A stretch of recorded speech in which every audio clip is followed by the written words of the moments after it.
Look at that sun. Good morning, everyone, and welcome to what is sure to be an exciting day. I mentioned in the last video we got a call late yesterday afternoon informing us of a situation. So we had to scramble and get the chopper in the shop. We got to strip all of our stuff off of it because that chopper is leaving today. We bought a 2021 with like 500 engine hours and 300 cutter head hours, somewhere in that range, and it's on its way right now. So we got to get all our radios out, all the wiring for the inoculant system, the air system, the water system that we just installed. Yeah, we fixed a lot of things on this machine this winter that if we were getting rid of it, we wouldn't have. We pulled the wings off of the damn thing to replace all the broken mesh with some nice stainless steel. Got that looking all good. Now it's leaving before it ever sees the field. So I'm gonna go get started on that. Bart's starting on the outside. I'm gonna start on the inside. So I gotta get the mounts out, inoculant, CB, and then any personal items. The biggest problem is going to be we got to take the CB antenna wire and what all is it, the controls for the inoculant, power coming in, power going out. We got to take them back out through that hole, through a corner in the cab to get them outside. That's going to be the biggest pain in the butt. Everything is out of the cab other than still got to get the wires fished through the hole.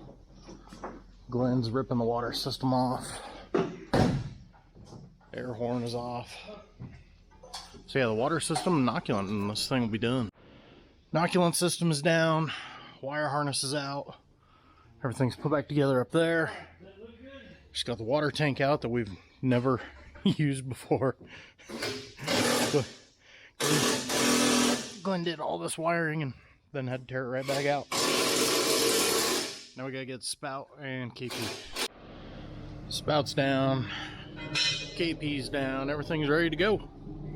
This is the oiler for the KP. We took it off because it was in the way. Yeah. Now we just wait. Just like every time they bring one, I really want the truck, the trailer, and the chopper. First time Prairie Lands brought one though instead of Jant's. I like it. Yeah, I really want the truck and trailer. As far as chopper goes, another 9800. Just upgrading from a 19 to a 21. It's used. They only used it 1 year out of the 2 they had it, so it's basically new. This time Bart gets to be the sucker. I had to load the last one. You don't want to talk about a nerve-wracking job is trying to load that thing. Luckily, these guys know what they're doing. We don't. They know what they're doing. See if Bart can find the 4-wheel drive button.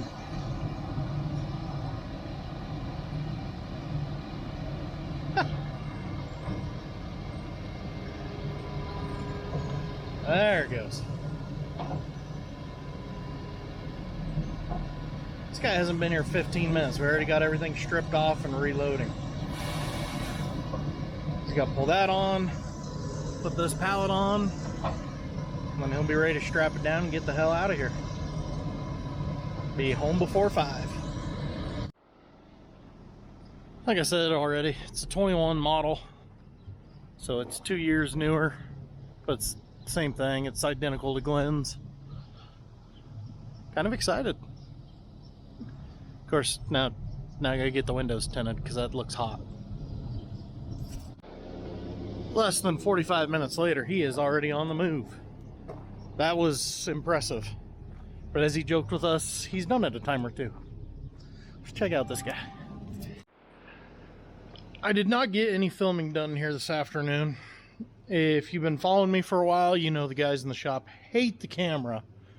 So I just put it away after we back the chopper in. Leave them alone.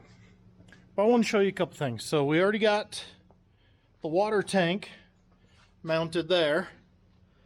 Got the electric pump wired in directly there. Still got to run the water line and the switch up top.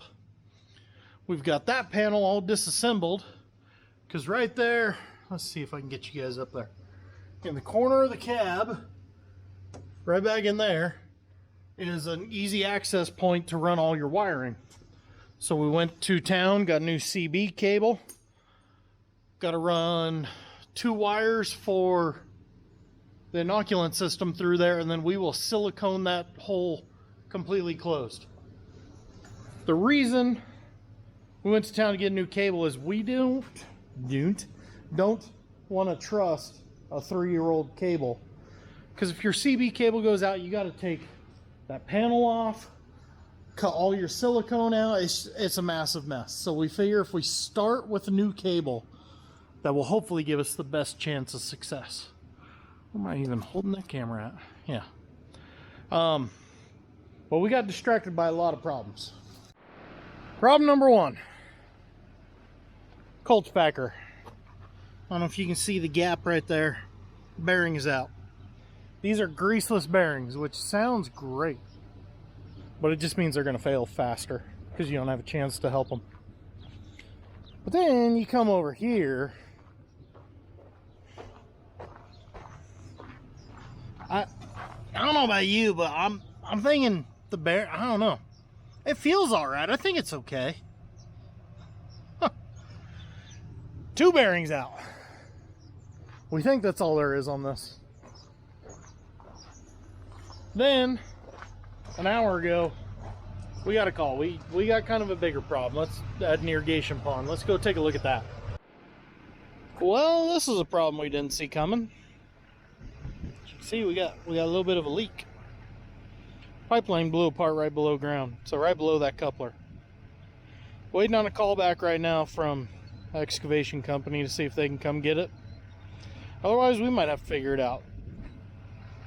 That size pipe is one of those things we've never handled before, just because it's a lot of pressure, so we didn't feel comfortable doing it when we have no idea what we're doing. Luckily, we built our ponds big enough. This will be all right for another day or so. So why we built the ponds this way. You never know what the hell's gonna happen. You don't want to lose that water. As you can see looking out there though, the wheat is starting to head out. That wheat is starting to head out. That hay field is shot. Time to plant some new hay. Got distracted finishing the video last night because the agronomist came by. So that was kind of bad news, number 3. So I got to end on something positive. Glenn and Kenny did an amazing job on this. So this old box here, you can see it's made out of cinder blocks. It's been falling apart since we first started farming this farm. What's that been? 8, 9 years ago? Oh, it really started falling apart this last year to where that sheet of metal there was the divide that drops in to cut the water off to make it all go down the ditch rather than in the pipeline. Yeah, it wasn't standing up on its own anymore. So those guys came over, broke out a lot of concrete, re-poured a lot of concrete, made this all nice, got rid of right here where the neighbor's water's kind of washing closer and closer to the ditch. I like it. Looks good. They did an amazing job. Yeah. Had to end on something positive, right? Can't end on 2 negatives. It's a horrible way to end the day.